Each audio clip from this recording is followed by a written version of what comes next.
Hello and welcome back. I'm your host, Cook of Soak. I thought I would challenge myself with this monstrous cake recipe. I've never built or sculpted a cake like this before. The most I have done is to make a two-tiered round cake with frosting. I have never made decorations, used fondant, or straws for stabilization. Well, I believe it is important to grow and better yourself. Unfortunately, that means I need to step outside of my comfort zone. So let's give this a shot. It's better to try and fail than to spend the rest of your life filled with regret. This recipe takes 2 days to make and needs lots of fridge room. You will also need 4 cake pans, 3 8-inch pans and 1 10-inch pan, and some boba tea straws. On day 1, we will make the cakes in 2 batches. Spray and line your cake tins and set those aside. Combine 3 cups of flour, 1 tablespoon of baking powder, 2 tablespoons of lemon zest. I added a bit more because I really wanted to taste the lemon, and that was a lot of zesting work to not taste it. And 1 teaspoon of salt in a large bowl.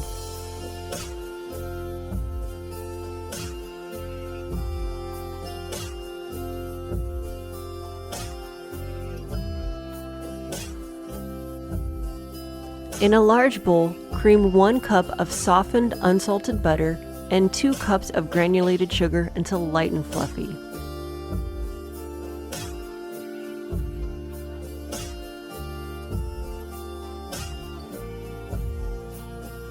Add 4 eggs, 1 at a time until fully combined.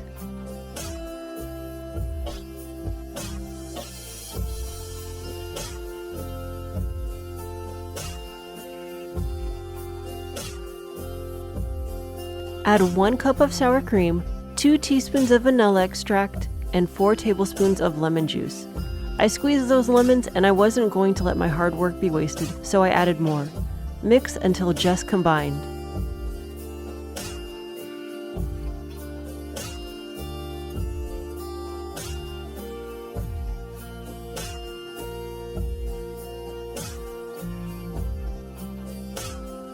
In batches, add half of the flour mixture and mix until combined. The batter will be thick, but do not overmix.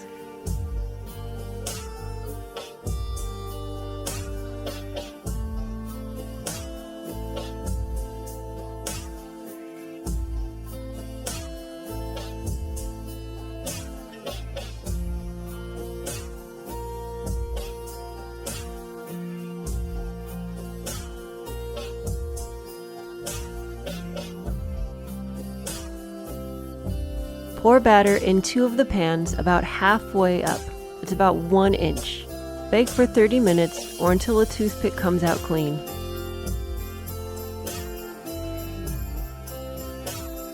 Let the cakes cool slightly in the pan, then transfer to a cooling rack to cool completely.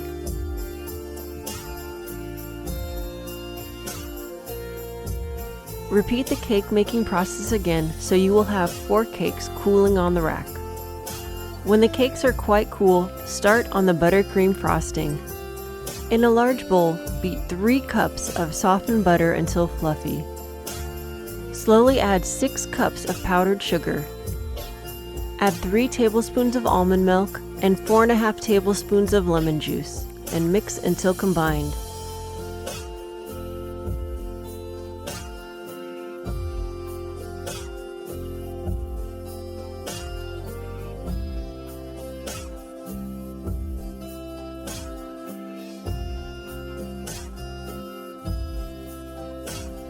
Let's get ready to assemble. Trim the tops of the cakes so that they are flat and not curved.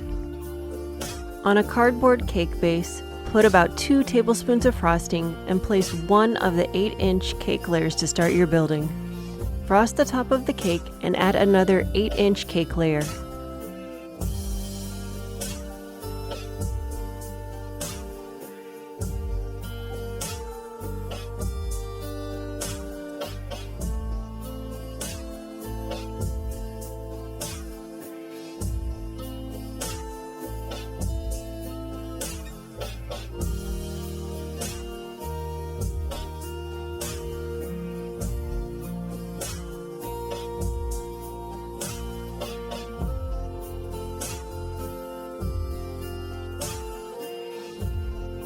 Slice the 10-inch cake in half lengthwise and place 1/2 centered on the cake base with 2 inches hanging off one side.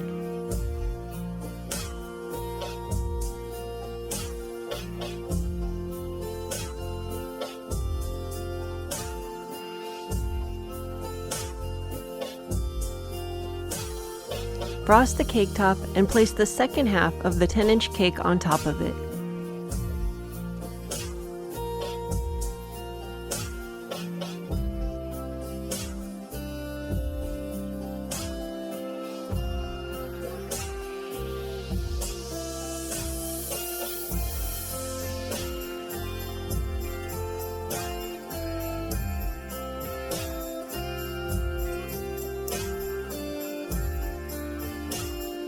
Push 2 to 3 boba tea straws into the cake to keep it stable as we add more layers.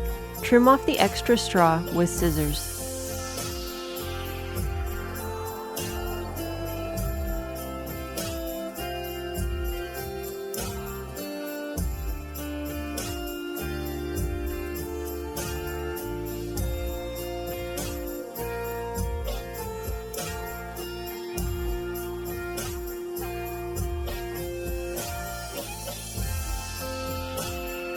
Cut the remaining 8-inch cake in half, frost the top of your cake and stack.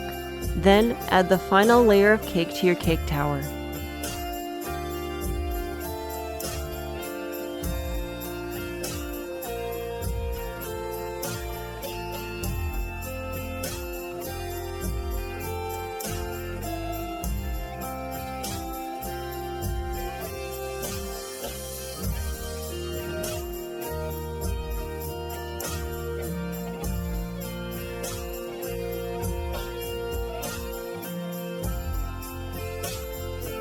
Place the cake and the remaining buttercream in the fridge for tomorrow. Be careful, your cake is really heavy. On to day 2. Let's start the carving. Remove the cake and buttercream from the fridge. With a serrated knife, start to carve the shape of the head, little by little.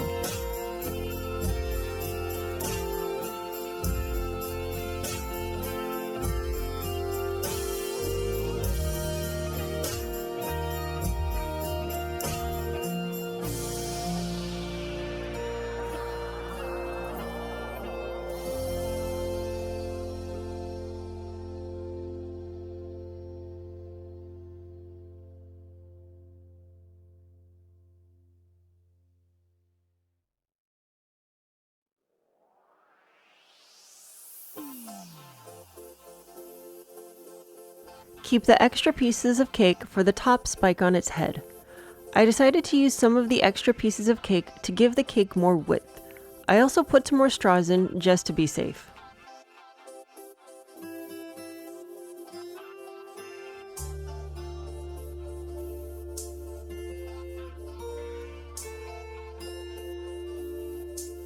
Once the base is carved, cover it with buttercream frosting and smooth it out all around your cake.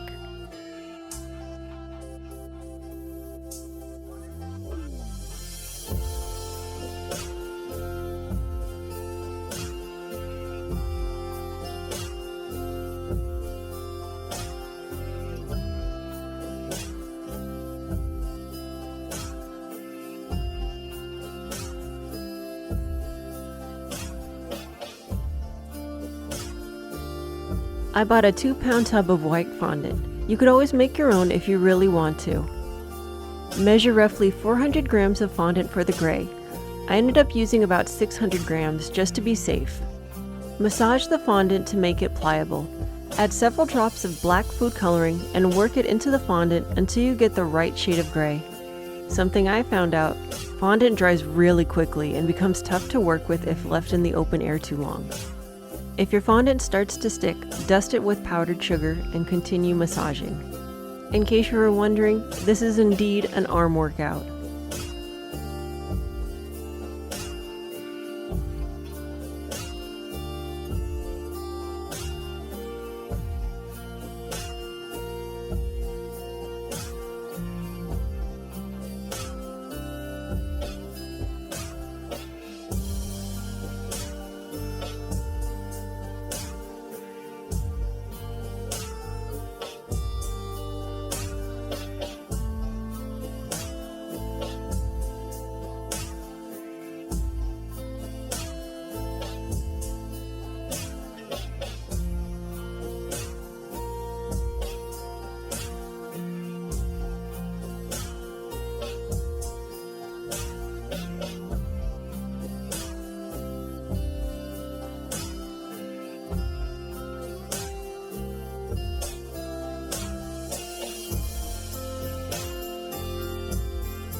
Using a dough scraper, cut the fondant into thirds. Roll out 1/3 of the fondant into a layer large enough to cover half of the cake. I think I only managed to cover about 1/3 of it. Make sure the fondant is very thin, about 1/8 of an inch thick. Cover and smooth the layer and repeat for the other side with another third of the gray fondant.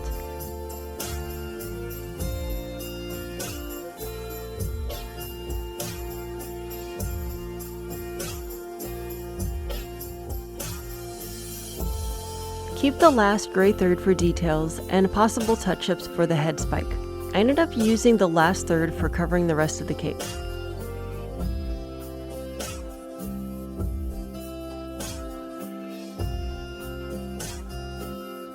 When you're done putting on the gray fondant, smooth it all out before moving on to the other colors.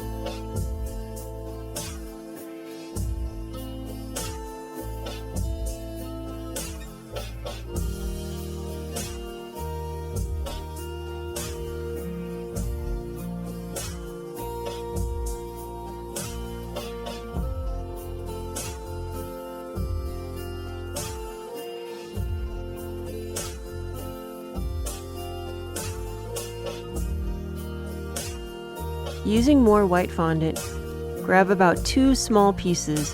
One will be for the yellow eyes and one will be for the red side panels.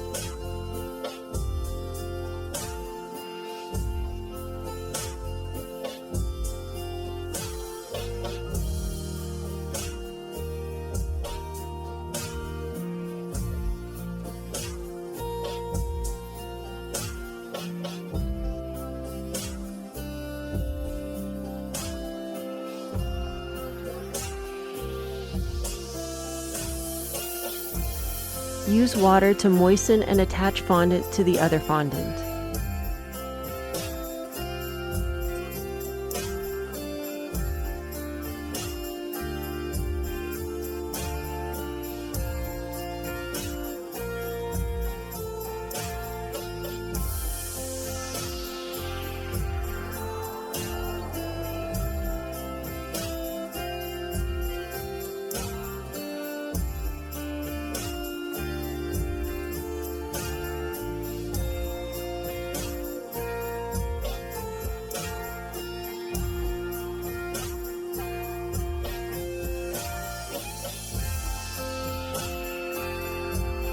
Use a small bit of white fondant that will be rolled out and cut into teeth for the head.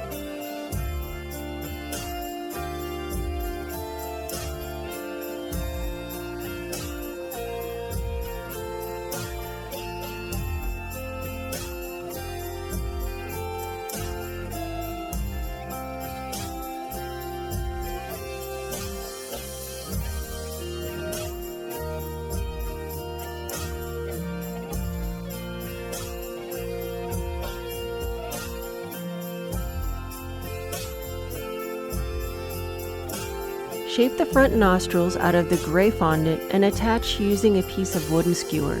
I used the last of my gray fondant doing this part and realized a little later that I needed more for the head spike.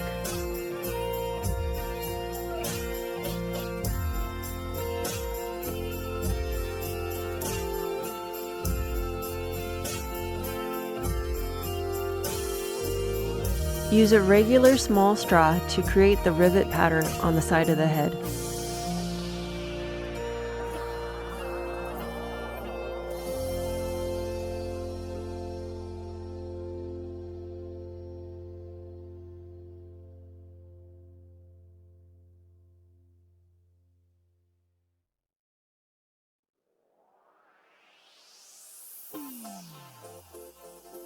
This is when I realized I forgot the head spike and needed to make more gray fondant. Unfortunately, I added too much black, But now I guess I have a slight contrast, which gives it some character. Yeah, character.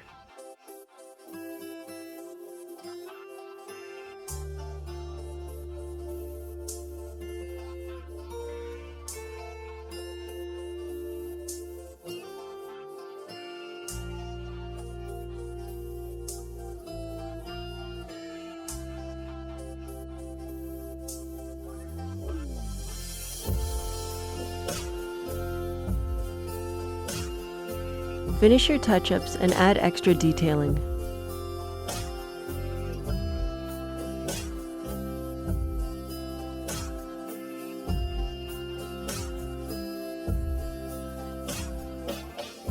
Alright, now your kaiju is ready to take on other kaiju. This cake took me around 8 hours to complete.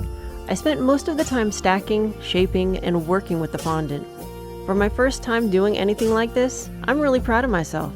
I know what to do next time to make it go smoother. I also think that square pans might be the way to go for easier building and shaping.